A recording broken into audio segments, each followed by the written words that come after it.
Bethlehemu, Bethlehemu, Basically, we were just living in the village. They lived in mud shacks, mud huts. They didn't have running water. They didn't have electricity. Every now and then, I'd have a little tug on my sleeve, and these kids would say that I haven't had anything to eat today.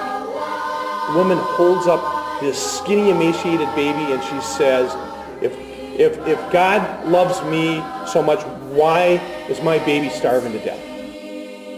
It's just ridiculous because we ate every day, and these kids who just lived right across the road from us weren't eating. My Lord, all these kids could and probably will die, and no one would ever know about it. The UN will never know about it. Nobody, they'll just disappear off the face of the earth, and other than God, nobody else is going to know this. How can people truly come to the Lord? How can they really understand? How can they, when the most basic of needs aren't being met? How many times did Jesus feed people before he preached to them? My husband and I decided that we needed to do more.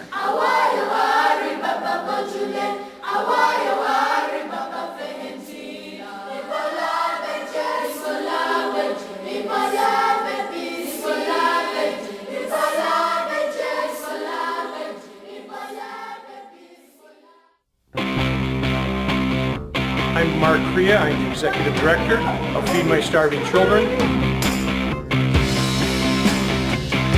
But what we have done here is use our science and technology, working with food scientists at Cargill and General Mills to design a perfect food for a malnourished child.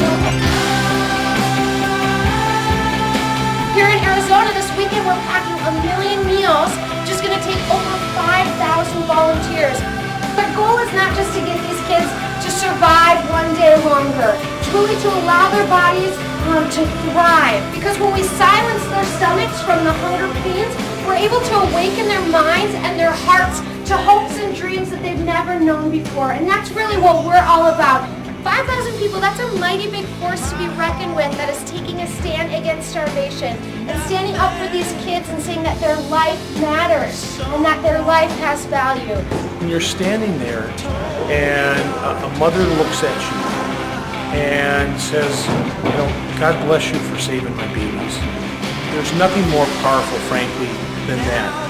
She was just dumbfounded that someone on the other side of the world would care enough about her to actually provide food, to get food over to her to help her survive.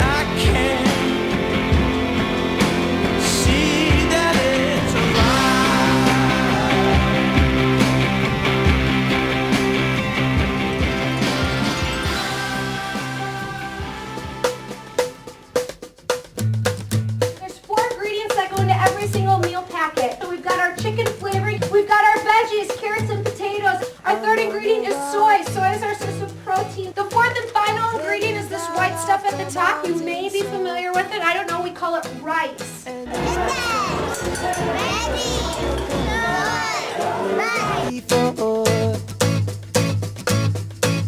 Another day is done. Say goodbye to the setting sun. See what I found. Energy has been really great, and we've been driving around from church to church, and things are just humming. I like coming here because it's a lot of fun. You can dance, you can sing, there's great music, there's great community. Feed My Starving Children at Esperanza Lutheran Church has been really, really powerful way to bring the community together. I have never felt closer to my congregation than now packing food alongside of them. Everybody that walked away from that event that we held at our church, we packed 100,000 meals.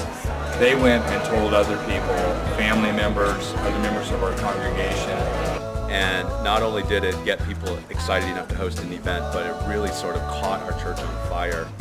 We actually know of many people who joined the church because they came here first and participated in the event. It's tangible, they're making a difference, it's fun, it's exciting, the music's playing, they're talking to their friends, they're competing between tables. They come out of the experience 2 hours later completely sold on volunteering, with changed hearts, you know, excited about doing this, and they can't wait to come back again. And it's getting you know, our kids, turning them into volunteers, sometimes for a lifetime. There's just such a huge need out there, and for so many of us, myself included, it felt like I couldn't help with that. It was too big of a problem. I couldn't make any sort of impact. When I was doing other volunteer things, it felt like, oh, you packed 2 meals or you packed 10 meals, which is great, but I didn't really feel that connection and that impact. How does 2 meals help millions of kids that are starving? And with Feed My Starving Children, in 2 hours we're able to pack 20,000 meals, 30,000 meals. In a weekend we're doing 1 million meals, which is a huge impact. Like, we are cutting down on that starvation. We are reducing those numbers, and we're giving kids a chance. To the people of the greater Portland area, here is your charge, or here's the difference you can make. There may be so many nameless, faceless children out there that really need the help that you guys can provide. This is what we mean when we talk about the kinds of values that are important to us. We're going to spend 2 hours and we are going to make a tremendous difference.